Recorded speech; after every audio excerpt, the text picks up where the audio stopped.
Now then, guys, welcome back to the George Scaife LFC channel. I hope you're all doing well today. My name's George Scaife, obviously. We need to talk Ibou Konaté, guys. Where do you stand on him? Should he go? Should he stay? Where is his future? We're going to talk all that and more in this video. Welcome back. If you enjoy the video, leave a like and subscribe. It really goes far in helping. And I've got to start with the man Konate and his mate Virgil van Dijk. In fact, yesterday, I've not seen a bigger disparity in two individual centre-half performances on the same team probably ever, in terms of the polar opposite qualities, the polar opposite performances, games those two players had. They're meant to be a pairing. They're meant to be kind of singing off the same hymn sheet. They're meant to be in unison. They were anything but that. They couldn't have been further from that, to be honest with you. I thought Konate was extremely poor, and Van Dijk, on the other hand, was a colossus at the back yesterday. 14 clearances for Virgil van Dijk. He swatted things away like flies. Any ball that came near him, bang, it was gone. Any player that came near him, he didn't look phased. He didn't look rushed. He had all the elegance he normally has whilst being effective. Van Dijk was unbelievable yesterday, considering, I mean, put the context around his performance as well,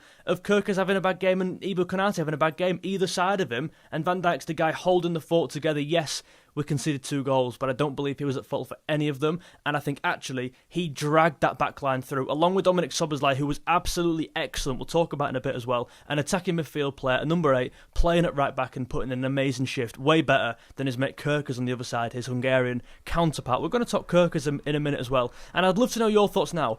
Where would you rate Van Dijk and where would you rate Konate? Give me a number. If Van Dijk was a 10 out of 10, what would you give Konate? Because right now, going off the last 2 performances, I'm on about a 4 or 5. I've got to be honest with you. I'll probably settle on a 5, and I'd love to hear your thoughts down below in the comments. While you're down there, leave a like on the channel. It really goes far in helping me grow and helping me thrive on this platform we know and, well, hate. I hate YouTube, to be honest with you. But I hate the algorithm of YouTube, but I like the platform. I like the communities you can get building, so get involved with that.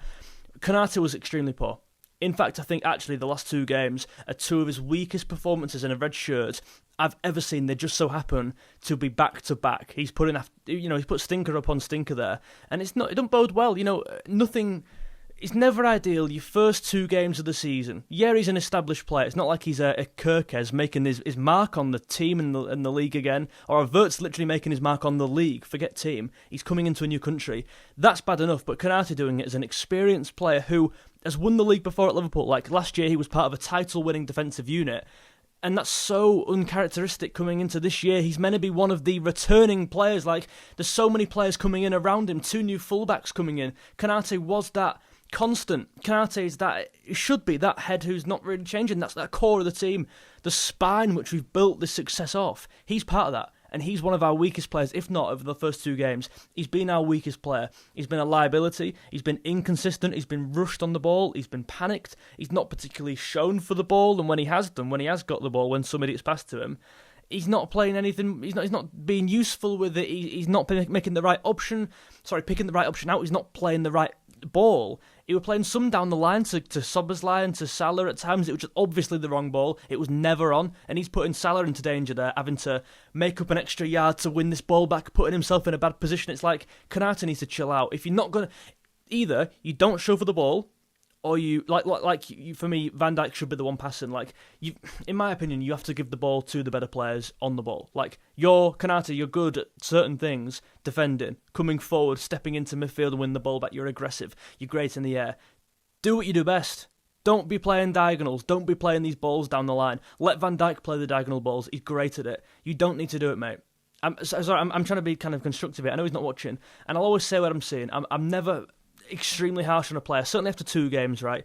And I've no doubt Ibou Konaté will bounce back. He's absolutely the kind of character to bounce back, and he's done so before, by the way. This player's not got a sparkling clean record. He's made mistakes in the past. He's been pretty lackadaisical, pretty clumsy, I think is a fair word to associate with Konate over the last couple years, certainly. But I've always loved him. I mean, clearly Real Madrid, they love him, so he can't be a bad footballer. Like, the top teams in the world are getting their heads turned by this player. And I do not believe he's a bad football player after 2 games. I think people have gone way too far with this. People are saying we need to sell Konate now. Like, sell him now. Like, the last 2 games have made your mind up. It's like, well, hold on. He's had 2 bad games there. Do you want to send Kerkers back to Bournemouth as well? He's had a bad 2 games. What about Verts? Should we just send him back? Or what? 2 games, you should not paint someone with the brush over 2 games. You really shouldn't. But people are quick to forget about last season. People are quick to forget about, at times last season, I must say, Van Dijk's the best centre-half on the planet. But last year, he dropped his guard a few times, and Konate was the guy picking up the slack at times, I've got to say. There were games like the Wolves game, I thought it was poor, when he tries to shield the ball out and it doesn't really work, and he gets red and they score a goal. There's mistakes like that. I thought when he played with Kwanzaa at the back, I thought they were poor as a combination towards the end of the season. But to be honest with you, it's come at a really bad time for him in his career. This talk around Marc Guehi, all this white noise outside of, in the peripheries of the club, like, we're going to sign Guehi, we've just signed Leone, all the talks about a centre-half. And to be fair, if Isak wasn't on the tip of everyone's tongue, it would be more exaggerated, that talk about a centre-half, right? I think we will sign one. And again, for Konate, this couldn't have come at a worse time for him. Like, you've got to put your best foot forward here to keep your position. This guy might come in, Guehi, he's good enough to come in and take your position like that. I can't click with my left hand, like, straight away, do you know what I mean? Like, I actually think Guehi should start if he comes in. I do believe that, and I said that before the first 2 games. I'm not being reactionary and basing it off 2 games. If you're picking this on form, Guehi obviously plays. Guehi's had I assume a decent start. I've not actually watched Palace this year. In fact, I did watch them. I watched them for an half, but I've not watched much of them, right? So, on form, Guehi probably goes in because Konate's been so poor. It's like most players will go in over Konate, right? But also in terms of not just form, but the quality the player has, the attributes and the skills they possess and the qualities they can show. I still think Guehi's over Konate. You're forgetting, like, Guehi, I feel like because he plays at Palace, people undervalue him, and because he's got, on the final year of his contract, he's going for, £35 million? You are forgetting this guy's role, significant role at Palace last year. FA Cup in that whole journey, that whole campaign, he was one of the most important players. The Premier League, such an underrated campaign for Palace. Like, that was an unbelievable season. Granted, they started really slow. They really picked it up, and it was thanks to Eze. It was thanks to Wharton at times, and Guehi, Eze. Them 2 lads, like, they're going to lose him in the same window. I really do feel for him if Guehi obviously goes. But England, look at England as well. He was England's best player for me in that tournament. Certainly England's best defender. I think that's fair to say. And given he was kind of new to the squad, he really stepped up. In my opinion, he was really impressive. Like, just because he plays for Palace, this guy's not up to the level. He's not got inadequate experience at all. This guy's an international player. What a good one at that as well. I'm so excited if Marc Guehi comes in. And I'm even that excited to the extent I would start him in this team. And that is not going off the first 2 games.